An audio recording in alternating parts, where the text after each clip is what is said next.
आपकी सक्सेना आपसे बात कर रही हूँ। एबिलिटीज अनलीश प्रयागराज विंग सुलेम सरायजर। मेरे सामने एक नन्ही सी गुड़िया है, हमारी प्यारी बानी, और मेरे राइट साइड पे खड़े हैं वो माता पिता जिन्होंने इस कार्य को सिद्ध करके दिखाया है।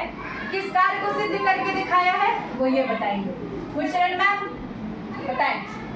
मैम जब हम आए थे यहाँ पर तो हमारी बेटी के पास तो कुछ भी नहीं था, ना आई कॉन्टेक्ट था, कुछ भी नहीं था, सिर्फ वो ऊपर की तरफ हमेशा देखती रहती थी।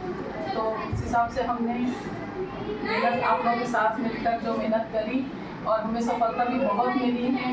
हमें बहुत विश्वास है कि मतलब अगर कोई भी पेरेंट्स उतना ही मन लगा के अगर उस काम को करते हैं और जो कहा जा रहा है, जो हमें थेरेपिस्ट कह रहे हैं, उस पर काम करते हैं बिना किसी शक के, तो मैम श्योर है कि सफलता मिलनी ही मिलनी है। फिर तो गुरशरण मैम आज से लगभग 1 साल पहले जब ये सारा प्रोसेस शुरू हुआ था तब बानी कितने साल की थी और बानी की जो मुख्य समस्याएं थी वो क्या थी?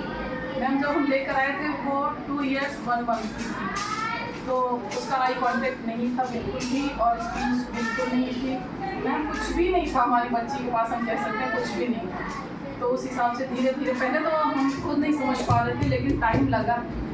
6 month के बाद से हमें रिकवरी शुरू हुई थी। 6 month पहले हमने मेहनत करी, उसका हमें पता लगा कि रिकवरी मतलब आने लगी है। फिर हमारा भी मन लगने लगा कि रिजल्ट जब आने लगता है तो फिर हम डट गए। और मैम हमने कभी भी कोई भी चीज़ ऐसी नहीं होगी कि थेरेपिस्ट की ना मानी हो, ऐसा कोई भी हमें काम इस बात की गवाही तो मैं दूंगी। उन्होंने जो कहा हमने उसको किया ही। कर्मण्य निवाधिकारस्ते को अपना मंत्र बनाते हुए हमारे ये मम्मी पापा जुट गए अपनी बिटिया को स्वावलंबन के रास्ते में लाने के लिए। गुरशरण मैम, पेरेंट्स बड़े परेशान होते हैं कि बच्ची में ये नहीं बदल रहा, बच्चे में ये नहीं बदल रहा, और मैं सबको कहती हूँ कि सबसे पहले बदलाव तो खुद में। तो मैम आप हमें ये बताइए कि इस ब्यूटीफुल जर्नी में आप लोगों ने, आप दोनों ने, सरन मैम, आप लोगों ने क्या खुद के अंदर कुछ चेंजेस किए थे? बहुत चेंजेस है मैम। टाइम की पंक्चुअलिटी सीखी। सबसे बड़ा प्लस पॉइंट है कि टाइम पे सब कुछ होना है, टाइम टू टाइम करना है।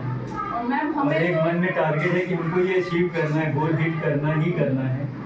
कोई इफ नहीं है, कोई बट नहीं है, बस चाहिए तो चाहिए। क्या बात। मैम हमें तो नेक्स्ट सेशन का इंतजार होता था कि कल सुबह हो तो कल हम अपना मतलब दिखाएं कि हमने क्या कर लिया। तो अगर आपने होमवर्क दिया है, हो गया। अगर आपने होमवर्क दिया है तो हम चाहे उसके लिए हमें रात जगना भी पड़ा है तो हमने वो पूरी कोशिश करी कि हम कल उसको प्रेजेंट करना ही करना है। तो इसका मतलब है गुरशरण मैम, जब हम अपने बच्चे की किसी समस्या से जूझ रहे हैं तो हमें सिर्फ थेरेपी सेंटर के सहारे नहीं रहना। जी हमें वहाँ से सीखना है, एम्पावर होना है और उस चीज को 200 बार अभ्यास करना है, तब जाके खेल में मजा आएगा।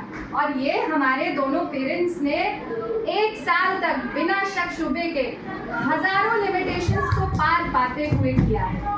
तो आज बानी का क्या स्टेज है? आज ये मुझसे मिलने आए हैं, बच्चा हमारे पास से मल्टी मॉडल थेरेपी से डिस्चार्ज हो चुका है। तो मैम आज बानी का क्या स्टेज है? मैम अब तो हमारी वाणी हमें जहाँ तक लगता है कि काफ़ी मतलब फर्क है। नर्सरी क्लास में जाती हैं। क्या बात है। और मैम बिल्कुल मीनिंगफुल बात करती है, खुद से मैचिंग मिलानी, खुद से कपड़ों की मैचिंग, सैंडल की मैचिंग, और कुछ नहीं है तो उसकी तो डिमांड आपको अपने गोल्स लगाने आ गए हैं। तो थेरेपी की जर्नी कब तक? जब तक माता पिता प्रशिक्षित होके ये ना बोले कि अब मुझे पता है इस कमान को आगे कैसे लेके जाना है। तो my dear parents, one last question आप सुन रहे पेरेंट्स को, जो आप तो निकल गए आगे है ना, बल बुद्धि विवेक का इस्तेमाल करके, लेकिन जो अभी भी संघर्ष कर रहे हैं आप उनके लिए क्या मैसेज देना चाहेंगे? पहले पिताजी फिर माता, दोनों को। ऐसे हम तो एक ही मंत्र देंगे, try and try again, at last you succeed.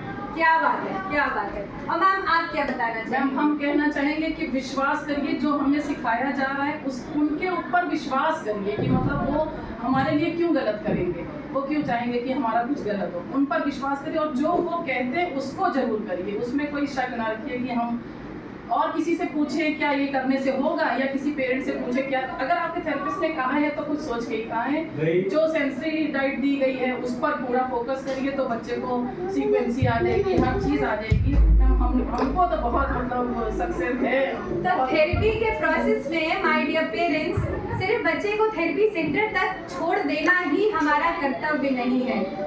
अपने थेरेपी सेंटर से अपने बच्चे की रेगुलर बेसिस पे गोल शीट्स लेना, अपनी ट्रेनिंग एंड एम्पावरमेंट पे काम करना और अपने बच्चे के साथ हो रहे यज्ञ को सफल करने के लिए वो हर आहुति देना जिससे वो यज्ञ सफल हो जाए, ये हमें करना पड़ेगा। इन्होंने कर लिया तो आप भी कर सकते हैं। Sending across immense good wishes and positive energy to every parent who is watching out there. Vasudev.